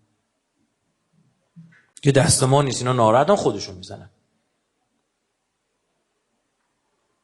درست شد. وقتی رهبری اون نکته رو گفتن، شما تا ته ماجرا رو میخوندی. اینا دلش نمیتونه شما یه بچه غیور محور مقاومت رو ببینه داره این کشتارا صورت میگیره، بعد کار از دستش هم برمیاد، تو مملکتش پایگاه امریکا هم هست، موشک هم دست اینه، پهپاد هم دست اینه، نزنه. میشه نزنه؟ حتما میزنه، بیشتر هم خواهند زن. اصلا اسرائیل مسئله نیست، بابای اسرائیل داره میخوره. اینا خودشون گفتن این ایرانیا فرش بافن، از اینا بترسید. اینا حوصله دارن، میشینن یه سالی چون نخمخ با هم سر هم میکنن، بعد که میبینی یه نقشه‌ای در اومد. تو اینا اینجوریان، آروم آروم. ببینید انتقام حاج قاسم کشیشن این و اون و اینا که نیستن، اینا همشون نخ کفش حاج قاسم هم نمیارزن. خونبهای حاج قاسم اخراج آمریکا از منطقه است. آمریکا پشت این رژیم حرامزاده است که این جرأت میتونه این کارو. گذشت اون زمانی که رژیم صهیونیستی میومد تو این کشورها بمباران که میرفت. ما درگیر جنگ با عراق بودیم. عراق خب دنبال سلاح شیمیایی دولت کشتار جمعی بود دیگه. داشت رو نیروگاه اتمی اوزیرا که خوشم کار میکرد. اسرائیل یعنی صدام درگیر جنگ با ماست، اومد نیروگاه اوزیرا که عراق رو بمباران کرد برگشت. من نمیدونم توی منطقه کسی. یعنی اینجوری لات بازی در می آورد. یه هواپیماشو دزدیدن، هواپیما ربایی کردن به قولی فلسطینی‌ها که برن اسیر آزاد کنن. بردن تو انتبه نشوندن. داداش همین نتانیاهو فرمانده اون یگان در واقع رهایی گروگان بود. حمله کردن رفتن. اون عملیات یه کشته از اسرائیلیا داشت، از نظامیاشون، همین داداش نتانیاهو بود. خب یوناتان نتانیاهو. این بنیامین نتانیاهو هم که میدونید به فارسی چی میشه دیگه. به ترکیشو بگم الله ورده. نتانیاهو یعنی خدا داد. خب به عبری. بعد خدمت شما عرض کنم رفتن، ببین یه کشوری اون هواپیما رفته نشسته، کشور ثالثی اصلا ربطی نداره. رفتن گروگان رو آزاد کنن، کل فرودگاه هم بمباران کردن، کل جنگ 1/3 توان نیروی هوایی اون کشور رو بین رفت. یعنی اینقدر اینا پرروان. امروز اصلا بحث اینا نیستش که اصلا اسرائیل تو قد و قواری مثلا نبرد با حزب الله میترسن. اینجا حزب الله داره میزنه دیگه، در همون حد داره جواب میده. جنوب مثلا خمپاره نمیدونم توپ. خب چرا هواپیما بلند نمیکنی بری بزنی مثلا بیروت و فلان؟ نه میدونه عدد موشک. من آخرین بار من فکر کنم 80000 تا دوباره رفتم نگاه کردم، برآورد رژیم صهیونیستی بالای 200000 تا راکت و موشک توی حزب الله به دسترس حزب الله. نه دیگه از این راکتایی که حماس میزنه، نه موشک نقطه زن. نمیدونن این قصه رو شروع کنن پایانش چیه. اسرائیل از درون فروب خواهد باشه. خود این جهودا ترسو میاد که تو مملکت زندگی نمیکنن. اون صحنه که اینا داشتن فرار میکردن، این ملت با موتور دنبالشون بودن، این که ثبت شد تو ذهن این جهودا. جهود جماعت به جندوسی معروفه. قرآن میفهمین هر کدومش مثلا 1000 سال عمر کنن. نگفته احرس الناس، یه حریص‌ترین مردم علی الحیات، بر زندگی همینا رو خواهی یافت. لتجدنهم، یعنی اون کریدوری که اینا فقط تو اون تیکه 15 میلیارد باید خرجش میکردن، تا بمبئی میخواستن این کارو کنن 500 میلیارد دلار برای این پول گذاشته بودن کنار. 500 میلیارد دلار می چقدر پوله؟ همش هوا شده. این علیفی که بر ما آدم شده بود قد میکرد، گفت میام جنوب ارمنستان رو میگیرم و نمیدونم فلان، تا اسرائیل همچین چکی خورده از حماس دیروز اعلام کردن رسما که ما کلا این عبور کریدور از جنوب ارمنستان رو بیخیالش شدیم. چرا با خوش میگن خب ما اگه این کارو میکنیم که با ایران درگیر میشدیم. با ایران درگیر میشدیم با پشتوانه کی؟ اسرائیل. اینا با 4 تا پاراگلایدر رفتن شخم دادن تا 10 کیلومتری نوار کرانه باختری رفتن. با ایران میشه در افتاد. که من عرض کردم گفتم اصلا ایران ارتشش لازم نیست با شما در بیفته. سپاهش لازم نیست با شما. پایگاه بسیج تبریز، ارومیه، اردبیل صاف میکنن تا شما جمهوری آذربایجان رو میگیرن. بابا چی فکر کردی؟ اصلا هم نمیخوان. یه افشانه فلفل می دستشون، یه شوکر تمام. بالا رو شخم میزنن صاف میکنن میگیرن. نه حقیقت همینه. این که وزیر امور خارجه ما میره سازمان ملل صحبت میکنه و صراحتا میگه که قطریا و ترکیه‌یا بدونن حماس اسرا رو به ایران تحویل خواهد داد و این مبادله اینجا زیر نظر ما انجام میشه. یعنی چی؟ شما این جهودا یه دونه اسیر رو با 5000 نفر عوض کردن با مصری‌ها. یه نفر رو با 5000 نفر. حالا که اینا 200 تن توشون ژنرال هست. اسرائیل معنی این حرفا رو میفهمه. من شوخی بردار نیست. جمهوری اسلامی اینا آقا بین الله، من آدم نیستم خوشایند کسی حرف بزنم، چیزی رو نرسم نمیگم. گوش کنید چی بخوام عرض کنم. بین الله انقدر استادانه معنی واقعی کلمه و نرم و دقیق که نه حیثیتمون خورد شه و غیرتمون، نه کشور وارد جنگ بشه. این خیلی مهمه بین این دوتا حرکت کردن. از نظر سلاح‌های متعارف جمهوری اسلامی نامتعارف شد. ببین موشک متعارفه، بمب اتم که نیست، اما این همه موشک یه جا بزنی میشه نامتعارف. ببین تو یه بمب اتم میگم بمب اتم نامتعارف، میگه چرا؟ میگه اون انفجاری که درست میکنه مثلا 50000 نفر میکشه. میگه حالا 50 تا موشک 1000 تا بکشه چی؟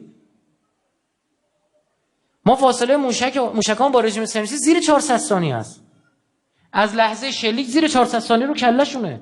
هیچ پدافندی هم نمیتونه بزنش. انقدر سرعت اینا بالاست، پدافند اصلا نمیتونه رادار نمیتونه گیر بندازه ببینه کجان. تا بخواد اینا رو پیدا کنه یه ثانیه بعد اونجا نیست. اونا خوب اینا با گنبد آهنین کدوم آبکش آهنی هم نبود، آبکش پلاستیکی هم نبود، راکت‌ها اینا رو نمیتونه بزنی. شما دیدید یه پهباد ایرانی ما قبلا به روسا داده بودیم، ما هیچ ربطی به این جنگ نداره. شاهد یه پهباد ایرانی موازنه جنگو تغییر داد تو روسیه و اوکراین. موازنه رو تغییر داد. شما میدونید چه سلاحایی جمهوری اسلامی داره که تا اصلا رونمایی نکرده. دیونه نیستش که رونمایی کنه. که من یه توییتی زدم چند وقت قبل، نوشتم که فکر کنید قریب به مضمون، فکر کنید میشد موشک رو مثل چغندر تو زمین کاشت. بعد میرفتی تو منطقه هر دوست داشتی میکاشتی، هر موقع دلت بخواد از زیر زمین موشک میومد بیرون میخواد تو کله اسرائیل. #مزرعه موشکی. اونا اومدن 2 روز زیر توییت من نوشتن آره خوب بود اگه میشد، اما مزرعه توهم همچین مزرعه وجود نداره. بعد یهویی رونمای موشکامون بود، از زیر زمین موشک میومد بیرون.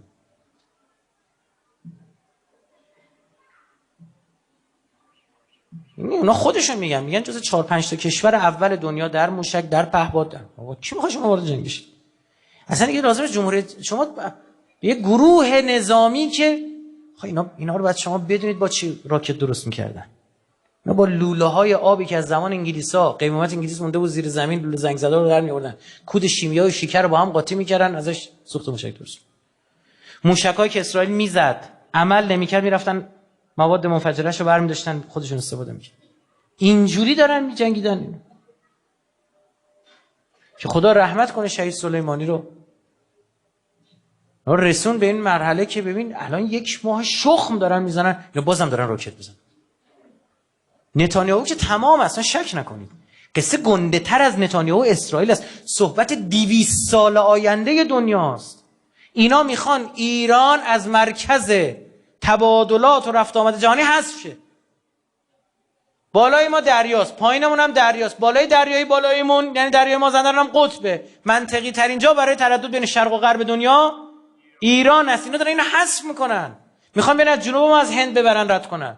میخواستن از کشورهای ترک رو به هم بچسبونن، از قزاقستان که با چین مرز داشت بیان تا دریای مازندران بره باکو، از باکو این وسط ارمنستان قطع کرده بود، بیان جنوب ارمنستان رو ببرن برسن به نخجوان یه مرز کوچیکی با ترکیه داره، اینم رضا شاه داد وگرنه اونا نداشت. انگلیسی بودن که فنی میدونستن چجوری نقاشی بکنن کجا رو بکشن، برسه به ترکیه هم چی؟ از دریا با اسرائیل. الان میگن که اسرائیل اعلام کردن، میگن آقا این سوخت این هواپیماهای ما نفت باکوه ها، از باکو نفت تهیه میکنن. میخواستن این ارمنستان رو ببرن، دیگه اینا به هم وصل میشدن، از بالا بیان رد بکنن ایران رو حذف کنن. وقتی ایران محل توجه باشه، تمرکز باشه، کسی قابل حذف نیستش. شما میبینید توی تحریم ها چابهار رو هندیا میخواستن بیان سرمایه گذاری کنن، از اونجا کالا صادر کنن. هندیا با آمریکایی‌ها فشار آوردن، چابهار معاف از تحریم‌های آمریکا بود دیگه. میدونید این سالا وقتی شما بیای این قدرت نظامی اینجا برای کشور آورده اقتصادی داره. شما میری یک کشتی میخری چند میلیون دلار، همین تانکای مرکابای دیگه ته تانکا جز بهترین تانکای دنیا بوده، جز 4 5 تا تانکای خوب دنیا که تانکا مرکابای مرکبه، این ابری مرکبا میشه. خب میگن اون وسیله بوده حضرت داوود باش میرفته آسمون، حالا اینا ببین چی اصلا تانک درست کردن باشه. خدمت شما عرض بکنم بعد انگار مثلا ما تانک درست کنیم بزنیم براق، متوجه بشید چه ادبیات مذهبی پشتشه. اینا 6 میلیون دلاره دونه ای. می‌خواستن اینم به کلمبیا به کجا بفروشن، قیمت گذاشتن 6 میلیون دلار. این فیلمای اومدیم پهباد بالا موشک آر پی جی مینداخت رو کلهشون، 400 دلار قیمتش. 6 میلیون 400 تک 400 دلار، 6 میلیون دلار. جوری هستن بازی رو به هم میریزه بعضی موقع این هوشمندی محور مقاومت. یعنی چیکار کنم؟ مثلا آقای حاجی زاده تعریف میکرد، در خود من گفت تلویزیونم ایشون گفته، میگم من رفتم خدمت آقا چیزو بدم، این برنامه‌ای که میخوام فرمانده هوافضا بشم، کلی توضیح آقا من این کارو کنم اون کارو کنم ال کنم بله کنم. ایشون یه نگاه میکرد گفت من از شما موشک خود نقطه زنی میخوام. اصلا ای بابا مثلا من دوباره اون مبنا رو میذاره رو نقطه زنی. چرا؟ چون فقیه بیگناه نباید کشته شه. بعد تو ماجرای روسیه گفتن آقا فقط سلاح‌های ایرانی امروز تو دنیا کاربرد داره، چون هم پهپادشون هم موشکاش اینا نقطه. ما اربیل رو شخم زدیم یه بیگناه کشته نشد، شخم زدیم دیگه. مقر داعش رو شخم زدیم یه بیگناه کشته نشد. می‌دونی چرا این سلاح خوبه؟ چون سلاح آخونداست، شهر براشون مهمه. آره یه بیگناه نباید کشته شه. هوشمندی رو ببینید، شما دست میذاری رو موشک، دست میذاری رو پهپاد. و این آدم اینقدر خوب اینا اگر ببینید شما مثلا میگفتن 76 امریکایی‌ها می‌خواستن به ما حمله کنن، 76 می‌خواستن به ما حمله کنن. اون موقع ما قدرت موشکی بودیم، حمله می‌کردیم چیکار می‌خواستیم بکنیم؟ اینقدر خوب سیاست ورزی کرد، با اصلاح طلب اصولگراها بازی کرد به عنوان رهبر، اینقدر استادانه. این آمریکایی‌ها به خودشون دیدن اینا 8 سال حواسشون رفته به اصلاح طلبا، نگاه که این بغل موشکی شد ایران. و این احمقا هم شیشه عمرش قولشون رو یعنی اسرائیل آوردن گذاشتن دمپر ما تو تیر رسمون. حالا میخوای بری شما میلیاردها دلار خرج بکنی یه هواپیما یه تانک بخری فلان، با یه پهپاد اینجوری زارتی الفاتحه. خب فاتحهش خونده میشه چون لازم نیست. چقدر مگه خرج داری ایران داره میکنه؟ خرج مثلا حماس داره میکنه، خرج گروه مقاومت میکنه، خرج حزب الله لبنان میکنه. بیخ گوش اونا اونجا نگه داشته، دست از پا خطا میکنن، یه حالی به اسرائیل میدن. اصلا نداریم در دنیا نظیر نداره. خودشو بیام با اندرا علنی میگم دیگه، فردا میان صحبت منو میذارم میگن نه نظیر داشت فلانجا. نظیر نداره این نوع مدیریت. این که میگن ایرانیا ما که لله این کارا رو کردیم، اینو بدونید. دنبال منافع ملی می آید در پس آن، من کان لله کان الله له. هر کی با خدا باشه خدا اینا رو میاره. یهویی 500 میلیارد دلار طرحشون اینجوری هوا میشه. با چی؟ با یه گروه مقاومت. طرح جمهوری آذربایجان و ترکیه و قزاقستانشون هوا میشه. طرح توران بزرگ با چی؟ با همین. طرح سازش اعراب با اسرائیل هوا میشه. آقا با یه تیر چند تا نشون بزنی بینی بین الله؟ یه نفر با یه تیر یه نشون میزنه میگن دمش گرم، با یه تیر 10 تا نشون زدن. برای چی اونا میگفتن سر مار در تهران است؟ ما آدمال زیر بغل مار نگه، چون دومش هم نمیتونی. برای اینکه نشستن با خودشون 2 تا 4 تا کردن، گفتن ما هر جوری حساب میکنیم هیچ کسی مثل ایران از این ماجرا ذینفع نشده. میگم نه عزیزم شما اینجوری فکر نکن، ما لله کار انجام میدیم. اعتقاد ما اینه برای خدا کار کن، خدا راه راست رو برای تو کج میکنه، میاره تو مسیرت قرار میده. جز این بوده. یه مثال دیگه بزنم. کی تو مغز صدام کاشت یه سال بعد خدا وکیلی دارم ببین ما آخر جنگی رو شهرتو نگاه کنیم، زپرتمون در رفته، تعارف دیگه نداریم دیگه، کلی شهید زخمی، خانم اقتصاد پکیده، هیچ ابزار نظامی دیگه نداریم. 50 60 هواپیما مونده، اینو F4 رو وا می‌کنیم رو F14 می‌بریم، F14 رو F4 می‌بریم، یک شیر تو شیری به ما حمله می‌کردن. می‌خواستیم چیکار کنیم؟ هیچ کاری نمی‌تونستیم کنیم. که از قضا یه سری خلوچل تو مملکت می‌خواستن ما رو به جنگ بندازن. صدام حمله کرد به کویت. اینا میگفتن ما باید بریم با صدام یکی بشیم به کویت هم به آمریکا بجنگیم. آمریکا هم پشت سر کویت در اومد. جنگ اول خلیج فارس. بابا ما تا دیروز داشتیم با صدام می‌جنگیدیم، آخه رهبری اجازه نداد. گفت من هرگز اجازه نمیدم. خیلی جایشون جلو جنگو گرفته ها. یعنی اینا قشنگ می‌خواستن ما رو بندازن تو دهن کوریکودیل، نگذاشته. بعد اینجا رو گوش کن.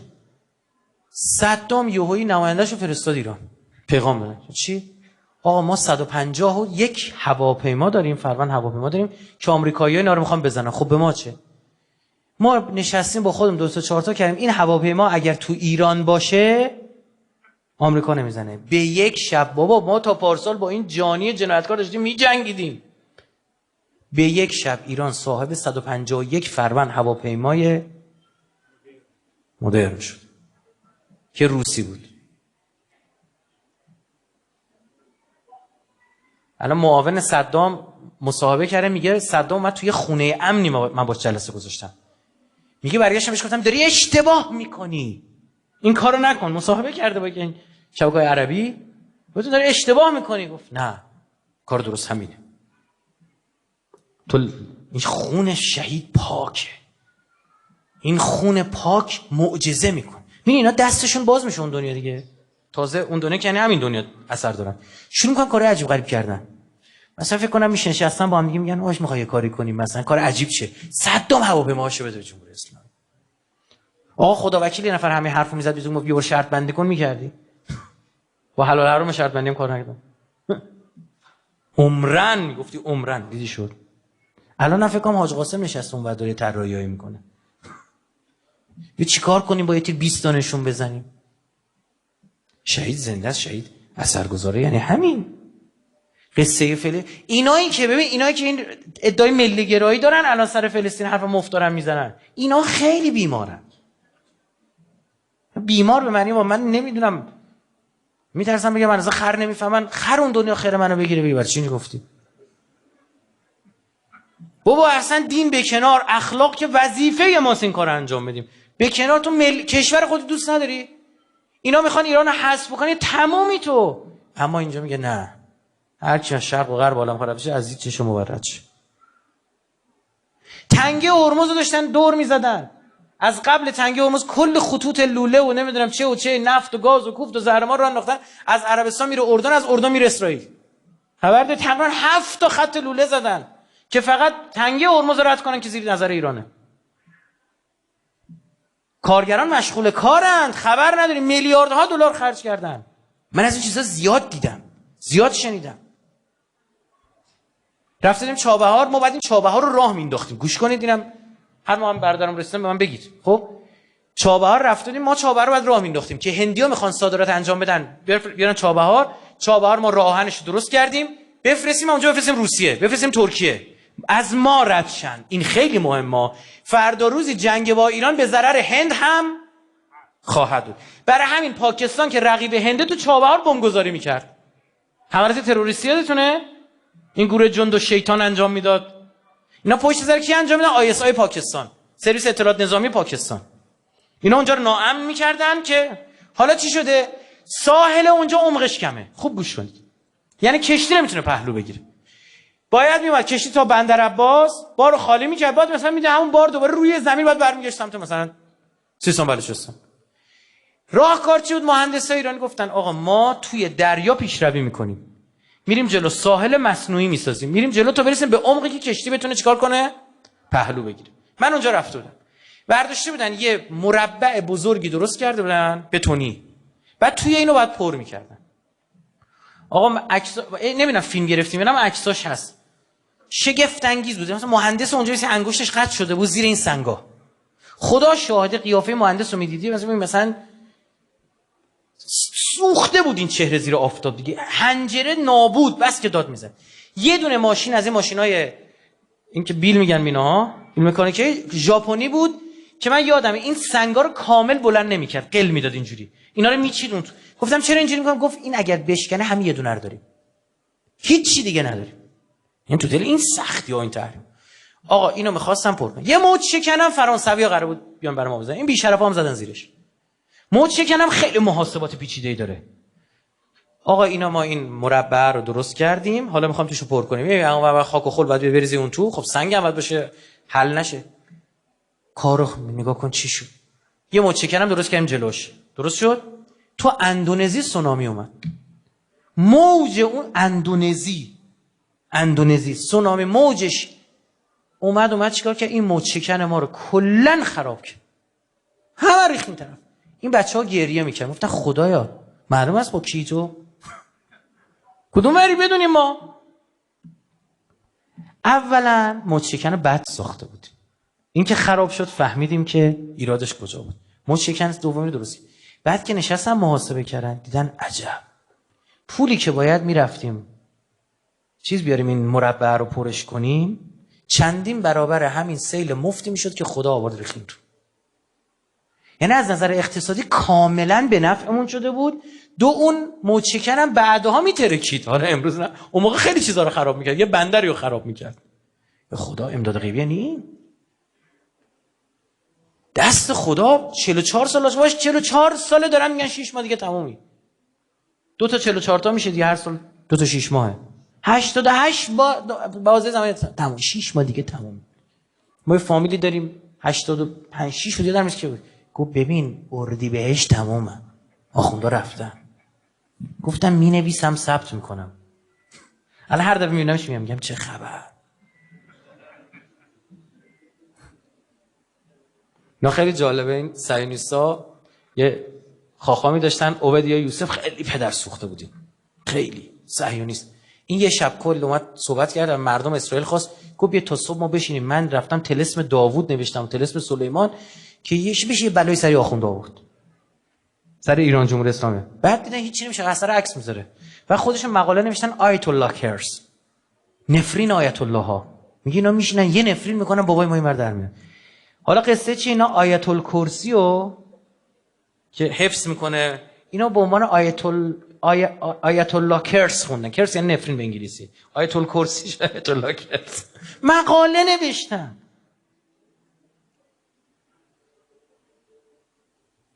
دست خدا رو میبینید. میدونی امروز چرا این جوون ما شک میکنه آمریکا رو قدرتمند میدونه؟ برای اینکه اینا ببر مردم بچه‌ها بیانشن. کجا شنیدین رو تلویزیون بگید؟ هر چرت و پرتی رو میذارن جز این چیزا که باید به مردم بگن. برنامه هم سالی یه بار میخوام بدن، میرن ساعت 1 نصف شب 2 نصف شب برنامه میدن برای اون کسی که شیشه کشیدن خوابشون نمیبره بیدارن. من این دفعه رفتم برنامه گفتم تو شب بخیر ان شاءالله تا سال دیگه خداحافظ. شب زنده‌داران عزیزمون که نماز شب خونه که تو سجاده از تلویزیون روشن نکردم که شیشه کشون کار نداره اصلا با تلویزیون جمهوری اسلامی. اینا به مردم بگید، اینا خدا عمدن این مثال ها رو میذاره که قوت قلب من شما بگیریم. اما میشه شما جلو کل دنیا بیستید نتونن هیچ کار کنن؟ هر اتفاقی داره میفته همش به نفع ایران. اینا همدیگه رو دارن متهم میکنن. ببین اومدن تو عراق، ببین بزرگترین دشمن ما تو منطقه صدام بود، خود خرشون اومدن انداختنش اینا، عراق افتاد دستم.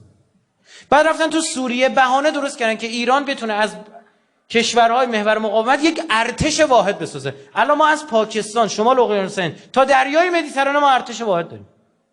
هیچ کس به گستردگی ما نیرو تو منطقه نداره. خاورمیانه از زمین منطقه دست ماست، هواش هم با پهپادامون دست ماست و موشکامون. میبینید؟ خب کی بوده؟ ما سوریه رو شروع کردیم، خود اینا داعش درست کردن. هر کاری دارن میکنن به نفع ما میشه. خب یه جای کار میلنگه دیگه. بله من خدا اراده کرده با جمهوری اسلامی بزن تو دهن اینا. چیزی من میفهمم اینه. خدا اراده کرد بچه کشا فرعون یه بچه رو زنده نگه دارن، همون قاتلشون بشه. لج خدا رو نگاه کن، استغفرالله. لج یعنی میخوام اراده الهی رو ببین. عمدن یه کاری که موسی تو خونه خود فرعون بزرگ شه. ها یه جا دیگه بزرگ میشد چی میشد؟ نه بعد من حال اینو بگیرم. بچه میکشی وایسا نگاه کن. صدامو تجهیز کردید، یه کاری میکنم آخر جنگ، یه سال بعد جنگ کل سلاحاشو بده به ایران. آ مگه میشه؟ حالا وایسا میشه نمیشه. هر کاری کردن به نفعم شد یا نه؟ میتونم 50 تا مثال براتون بزنم. از حوزه اقتصادی بگیرید چه ببین من منکر کمکاریا نیستم همین اول جلسه که دیدی که ادیار شستشو دادم، منکر نیستم، زیاده در شک نکنید. اما اون جاییه که ما اخلاص گذاشتیم کنار، اونا مال اون بخشیه که ما چیکار کردیم. مملکتی که اینجور موشکای آنچنانی که جهان رو مبهوت کرده داره میسوزه، بعد مثلا یه جای گیر پوشک. چطور میشه؟ میگه مدیراشون فرق میکنه. مدیر اینور مخلصه، لله کار میکنه، جهادی کار میکنه. مدیر اینور دنبال حقوق و وام و سفر خارج و بچه‌ام بفرستم آمریکا و یکی بفرستم نمیدونم کجا و ایناست دیگه. معلومه نتایجشون یکسان نمیشه. خدا اونجا با تو کاری نداره، اونجا شیطون رفیقته. هر جا ما مخلصانه وارد شدیم، محکم وارد شدیم، پشتوانه خودمون رو خدا قرار دادیم، پشت به مبانیمون نکردیم، از زمین و آسمان برکت بارید و نتیجه‌اش هم امروز می‌بینیم. انشالله خداوند اون که دارن خدمت میکنن و موفق بدارشون، اونایی که بینام گمنام دارن زحمت میکشن هر جا هستن اجرشون محفوظه، خدا 100 چندان کنه. اونایی هم که دارن خیانت میکنن در درجه اول، در درجه دوم، در درجه سوم تا درجه دهم، خدا هدایتشون کنه، نمیشن نابودشون کنه. الساعه العجل به عدد ما احاط به علمک. برادرم تشریف آوردن، ببخشید من مصدق شدم، توفیق اجباری بود، میفرمان بازم بیاید جلو. همیشه صلواتتون رو بفرمایید.